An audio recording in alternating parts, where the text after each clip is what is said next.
ঝাড়গ্রাম জেলার জুলজিক্যাল পার্কের চিতাবাঘ হর্ষিনী সোহেল দুবারে তাদের মোট 5টা সন্তান। স্বাভাবিকভাবেই জায়গার সংকুলান, তাই এবার ঘর ভাঙতে চলেছে হর্ষিনী সোহেলের। ঘর ভাঙছে হর্ষিনী সোহেলের। বেশ কয়েক বছর আগে খুনি হর্ষিনীকে ধরে উত্তরবঙ্গ থেকে আনা হয়েছিল ঝাড়গ্রামে। সাজা যাবজ্জীবন বন্দি দশা। যদিও তার মন ভালো করার জন্য সেই উত্তরবঙ্গ থেকেই আনা সঙ্গীকে তার সাথে থাকার ছাড়পত্র দেয় জুওলজিক্যাল পার্ক কর্তৃপক্ষ। নাম সোহেল। দুজনার আলাপ পরিচয়ের প্রেম জমে ওঠে, ঘর বাঁধে দুজনে। এবার ঘর ভাঙার পালা। দুই ছেলে সুলতান আর শাহজাদাকে নিয়ে বাবা সোহেল পাড়ি দিচ্ছে কোচবিহারের রসিক বিলে নতুন ঠিকানায়। ঝাড়গ্রামে এবার সদ্য হওয়া 3 সন্তানকে নিয়ে থাকবে মা হর্ষিনী। আর এই পরিবার ভাঙায় মানসিকভাবে কিছুটা বিধ্বস্ত রেস্কিউ সেন্টারের কর্মী আধিকারিকরা। মন খারাপ তাদের। হর্ষিনী সোহেল তাদের ছানাপোনাকে দেখভাল করত সাহিবরাম মুর্মু আর শম্ভু মুর্মু। তাদের বাচ্চাদের ও নিজেদের সন্তানের মতো মানুষ করেছেন তারা। এবার তাদের চলে যাওয়ার মন ভার। খালি হয়ে যাবে এনক্লোজার। এদের চলে যাওয়ার পাশাপাশি কিছুটা খুশিও জানালেন এই জুলজিক্যাল পার্কের রেঞ্জার অতুল প্রসাদাদি। ছোট জায়গায় থাকতে সমস্যা হচ্ছে, তাই রসিক বিলে বড় এনক্লোজার পাবে। এদের ফেয়ারওয়েল ও ব্যবস্থা করা হয়েছে। ঝাড়গ্রাম জুলজিক্যাল পার্কে এখন স্বজন বিদায়ের বেদনা। কোথা থেকে এসছেন? গোপীবল্লভপুর থেকে এসেছি। কীরকম দেখছেন পার্কে? পার্ক তো দেখছি মোটামুটি খুবই ভালো। সারাদিন প্রোগ্রাম নিয়ে এসেছি, ফ্যামিলিকেও নিয়ে এসেছি সঙ্গে।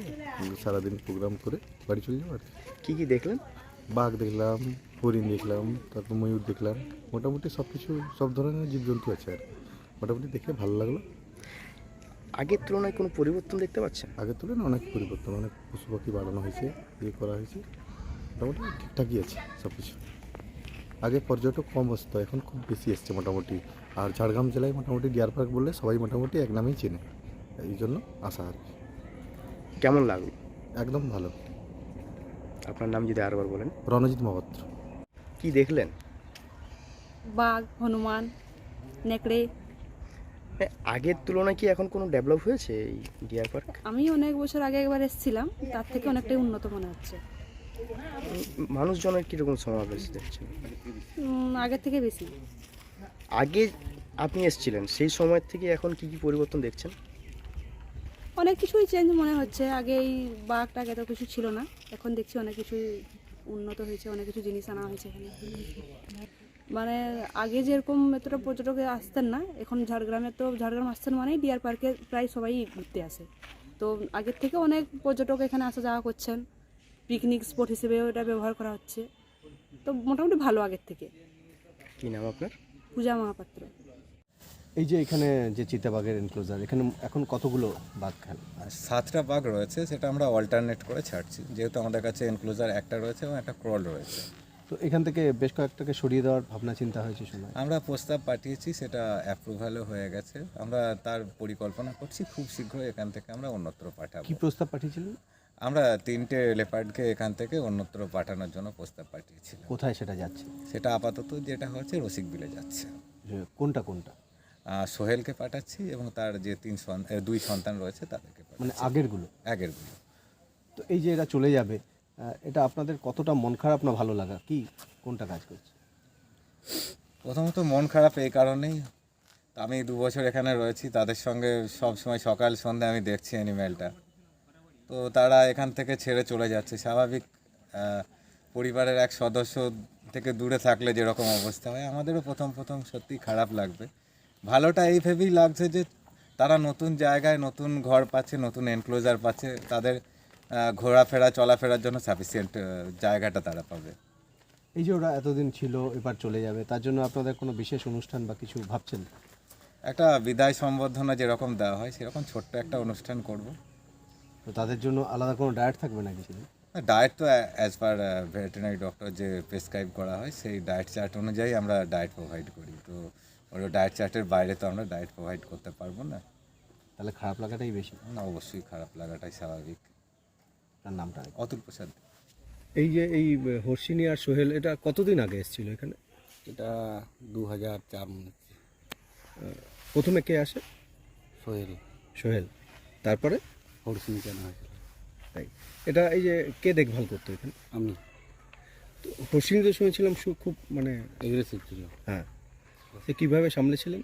মোটামুটি ওই লেগেছিল আর কি, সামলাতে একটু টাইম লেগেছিল। তারপর ওরা নিজেরাই ইয়ে করে নিল।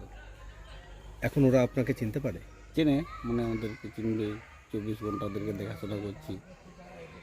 এই যে এবার যে সোহেল আর দুটো তার ছানা হুম, অন্যত্র চলে যাচ্ছে, এটি সোহেলের দুটো ছেলে আর কি চলে যাচ্ছে আর কি। ওটার পরিবর্তনতে যদি নতুন কিছু আনতো ভালো লাগতো আর কি। কটা যাবে এখান থেকে? 3টে। কারা, কোনটা কোনটা? আর সোহেল সেগুলো কবেকার বাচ্চা? এটা 3 বছর আগে। হ্যাঁ হ্যাঁ, 3 বছর হয়ে গেছে, 4 বছর, 4 বছর হলো মনে হচ্ছে। কতটা খারাপ লাগছে এই যে এত ছোট থেকে মানে কোলে পিঠে তো একরকম মানুষ করলে। হুম, তার জন্য তো বলছিলাম যে যদি একটু পরিবর্তন, মানে কিছু একটা নতুন জিনিস পাওয়া যেত একটু ভালো লাগতো আর কি। এটা কি একটু খালি খালি লাগছে? একটু খালি খালি লাগবে, কটা দিন তো ফাঁকা ফাঁকা লাগবে, চলে যাবে। এখন ভর্তি আছে এনক্লোজার, যখন চলে যাবে একটু খালি তো লাগবে। এই যে যখন এই দুটো বাচ্চাকে তোমরা দেখভাল করতে, কিভাবে মানে নিজের বাচ্চাদের মতো এদেরকে দেখতে কেমন ভাবে? তার থেকে আরও বেশি, কেমন? নিজেদের বাচ্চার থেকেও আরও বেশি একটু আদর যত্ন করতে হয়। 24 ঘন্টা খেলাধুলা ওর সঙ্গে, সম্পর্ক রাখা, সব সময় আর কি ওর কাছে থাকা, এটা একটু। দুধ ফুদু খাওয়াতে হতো? না, দুধ খাওয়াতে হতো না, যেমন আমাদের সঙ্গে একটু ওর মিশ টাইপ আর কি, মিশুক মিশুক ভাব। বাচ্চাগুলো দেখলেই তোমাদের চিনতে পারে? চিনি তো। তো এই যে বাচ্চাগুলো এখন অন্যত্র চলে যাবে, এটা মানে তোমাদের কতটা ইয়ে হয়? একটু আনন্দ হয়, আবার কিছুগুলো প্রবলেমও হয়ে যায় আর কি। মানে ওই যে ফাঁকা হয়ে যায়, তখন মনে হয় যে আবার চলে আসা হয়, এই খাঁচা ও নেই, এখন তো চলে গেলো, একটু ফাঁকা ফাঁকা হয়ে যায়। তখন মনে হবে যে আমার বাঘগুলো আছে, কিন্তু যখন ইনক্লোজারের কাছে যাব মনে হবে বাঘ নেই, চলে গেছে। এটা এগুলোকে কোথায় নিয়ে যাচ্ছে? এটা জলদাপাড়া খয়েরবাড়ি কোথায়? খয়েরবাড়ি রেস্কিউ।